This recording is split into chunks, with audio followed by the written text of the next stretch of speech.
less ability to actually negotiate those terms and conditions. There's going to be less bespoking in terms of the actual delivery that you're looking for in terms of the service. There'll probably be their standard business continuity and disaster recovery measures in place, which they're not really going to want to be modifying to meet your specific requirements. They'll have resistance of audit and inspection rights because they've got so many customers, they've got so many data centers, those kind of issues. There'll be less choice of jurisdiction. So if they've got operations in certain countries, you can't then suddenly say, well, actually, we don't want it there, we want it here. It's public cloud. You're not going to be able to insist on those kind of things. Less control over subcontracting. Most IT contracts, cloud computing contracts are no different, will have some element usually of subcontracting. And again, it's going to be difficult for you to stipulate that you don't want certain subcontractors or only subcontracting with prior approval. And the reason for all of those things is to do with the cost. It is a lower cost model. And therefore, it comes with lower liability. It also comes with lower service credits. On the other hand, you can move to a private model. And that's providing you with the opposite. It's probably more flexible terms and conditions, more bespoking of the service delivery. You might be able to tailor to some extent some of the business continuity and DR requirements. Audit, inspection, possible step-in rights, all of those kind of things are open to negotiation. Requiring the data to reside within Europe, having restrictions and constraints on subcontracting arrangements. All of those kind of things are possible. What does that come at? It comes at a price, a higher price. And you will be paying for those kind of issues. Therefore, you would expect higher liability, higher service credits. Now, the reason for actually flagging that is that what some customers tend to forget is that these are the inherent constraints of these models. If you move to a private cloud model and then you try to impose the public sector pricing on that, it won't work. And likewise, if you impose private on public, it won't work because it goes against the fundamental models. So when you are looking at these arrangements, you need to be aware of that. If you need the private cloud types of aspects, then go with private cloud. If you need public, go with public, but don't try to make public private or vice versa. And the last topic on this is why bulletproof contracting is wrong. And again, there's a legal blog on the computing website that I've done on this very issue. And again, it's customer organizations which tend to be guilty of this. One needs to bear in mind that a contract is about risk apportionment. You are not looking to outsource all of your risk through a contract. You've decided that you need a certain type of service.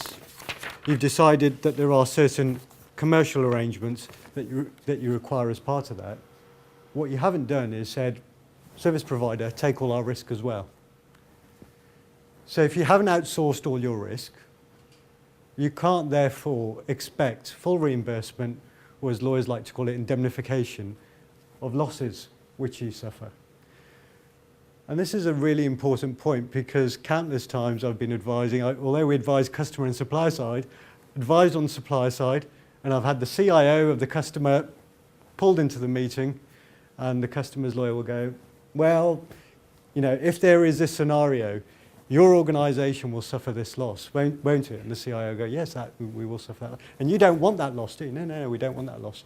So it's their fault, so they should pay up for all of that, shouldn't they? Yes, certainly they should pay. Well, they're not paying up, they're being ridiculous. And I've had those kind of discussions loads of times.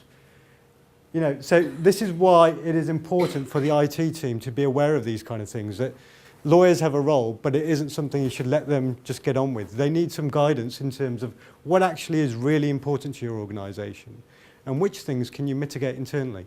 Which things can you deal with through your BC and DR? Which things can you deal with through insurance? And which things do you genuinely need the supplier to be on the hook for?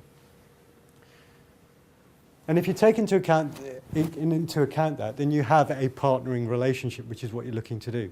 You don't, you're going to strain the relationship right at the beginning, and you're not going to get any favours down the line if you've screwed your supplier.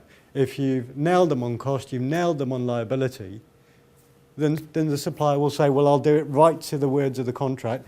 You're not getting any favours from me. I'm not going to bend over backwards for you. That's all you're going to get. And if you are going into the cloud and it's new for your organisation, if it's mission critical, you want the supplier to be your friend. You need to get on board on the right type of basis.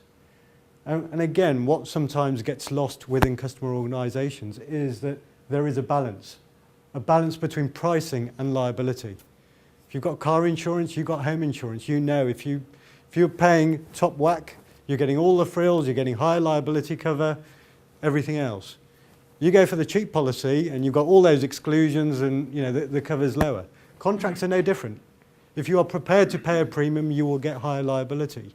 If you're not prepared to pay that premium because the procurement team's directive is to minimize cost, then why are you asking for massive liability? Why are you starting the relationship on the wrong footing?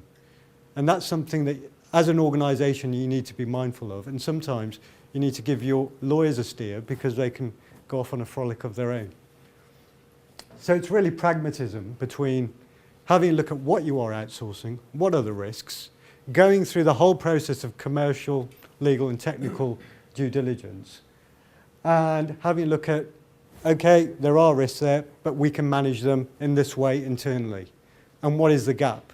And can we live with the gap, or is that something we're going to put on the supplier, and the supplier will probably charge us a risk premium for it?